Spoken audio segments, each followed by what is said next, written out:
Hai, perkenalkan, nama saya Lesti Armasilaban, dari Pendidikan Sejarah Fakultas Ilmu Sosial Universitas Negeri Medan. Nah, di video kali ini saya akan menjelaskan tentang bagaimana membangun karakteristik wirausaha.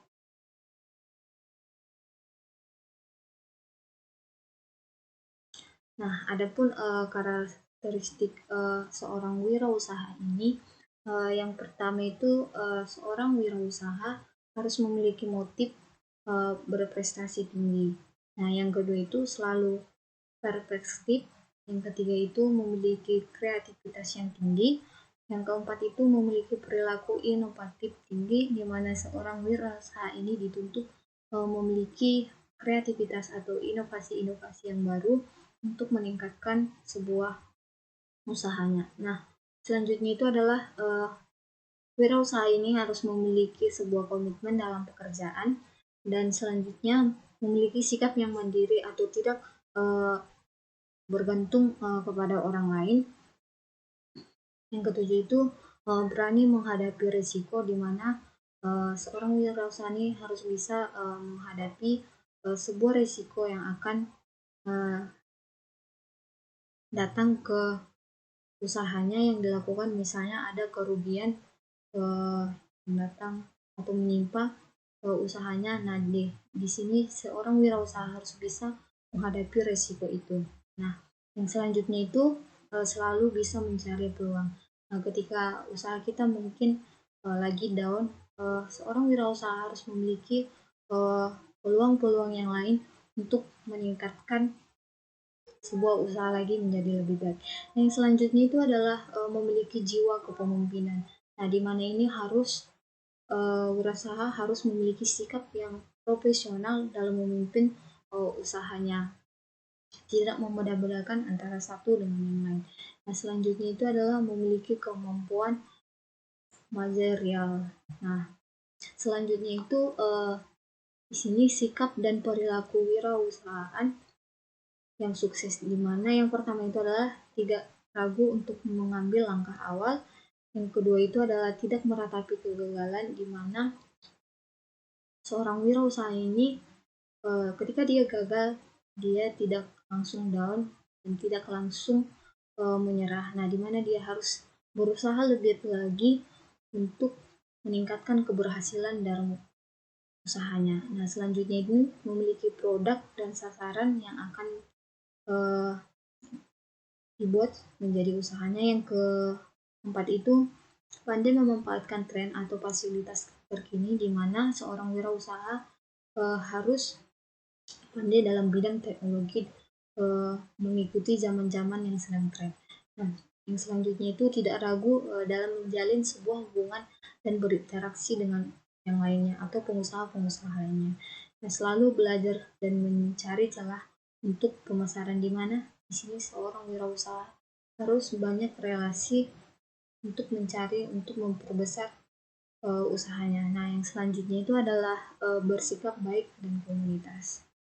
Nah, di sini juga dalam proses membangun karakter wirausaha, di sini seorang wirausaha harus bisa menghargai produk orang lain.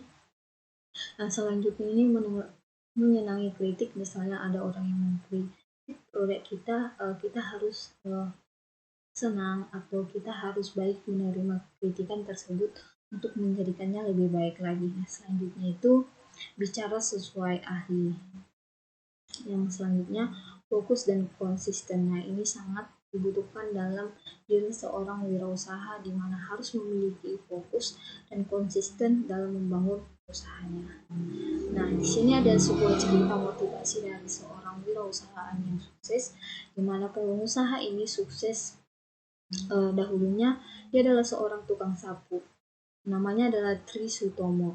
Nah, seorang pria dari kelahiran Gunung Kidul 7 Mei tahun 1973, dan ia hanyalah seorang lulusan dari SMA tanpa memiliki keahlian. Nah, pada tahun 1993 ia memiliki nekat merantau ke kota Jakarta, meskipun hanya berbekal tas yang berisi kaos dan ijazah SMA. Nah, sesampainya di Jakarta, Tri Sutomo ini mulai mencari pekerjaan-pekerjaan apa saja tanpa memilih-milih. Dia sangat bergiat dalam mencari pekerjaan ini. Nah, hal yang ia lakukan adalah untuk bertahan hidup. Pekerjaan pertama yang ia dapat adalah menjadi buruh bangunan di Ciledug di Jakarta Selatan. Nah, selang beberapa bulan, dia akhirnya dapat tawaran untuk menjadi tukang sapu di sebuah kantor di Palmerah di Jakarta Barat. Nah, tawaran ini menjadi tukang sapu langsung diambilnya tanpa ia berpikir panjang. Nah, selanjutnya ini dari office boy ia kembali mendapat tawaran menjadi tenaga pemasar hingga karirnya menanjak sampai menjadi penanggung jawab di gudang. Nah, selama bekerja di kantor, Trisumono ini juga mencoba lagi mencari penghasilan tambahan di luar dari pekerjaannya.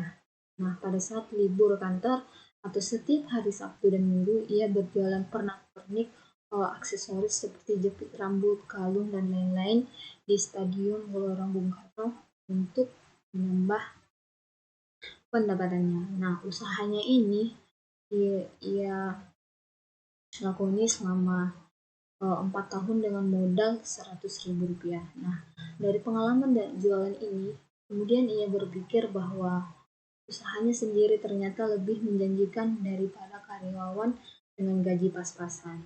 Nah, pada tahun 1997, ia nekat mundur dari pekerjaan kantor dan ia menekuni jualan aksesorisnya hingga memiliki kios di Malagraha, Cijantung. Nah, tahun 1999, ia membeli rumah di perumahan Pondok Ungu, Bekasi Utara, hasil dari penjualan kios di Malagraha, Cijantung karena ditawar orang dengan harga yang lebih mahal. Nah, di tempat baru inilah ia menjalankan bisnis yang lebih bagus. Dari saat itu, ia membuka toko sembako dan usahanya pun berjalan dengan baik. Nah, pada tahun 2006, Tri mulai tertarik dengan bisnis dari pembuatan sari kelapa. Nah, dari beberapa kabar yang diperolehnya diketahui bahwa untuk membuat sari kelapa adalah proses dari fermentasi air kelapa murni dengan bakterium bakteri Lactobacillus. Tetapi Bapak Tri ini tidak patah semangat, ia terus belajar bagaimana untuk menghasilkan sari kelapa yang baik dan berkualitas standar yang akan ditetapkan di perusahaan. Nah, setelah produk sari kelapanya lumayan memuaskan, ia langsung memproduksi sebanyak 10.000 nampan dan bisa lolos ke perusahaan. Nah, produksi pertamanya ini senilai 70 juta rupiah. Dan sekarang terbalik, beberapa perusahaan antri untuk mengambil olahan sari dari kelapa Bapak Tri ini. Nah, sejak saat itu, perjalanan bisnis dari Bapak Trisumono ini terus maju dan berkembang. Nah, mulai melalui perusahaannya CP3 Jaya, Trisumono mengeluarkan cabang usaha antara lain produksi kopi saset, sembako, peternakan burung, dan pertanian padi dan jahe, dan juga bisnis lainnya. Nah, sekian pemaparan saya. Semoga video-video ini dan apapun yang saya jelaskan semoga bermanfaat. Terima kasih. Bye.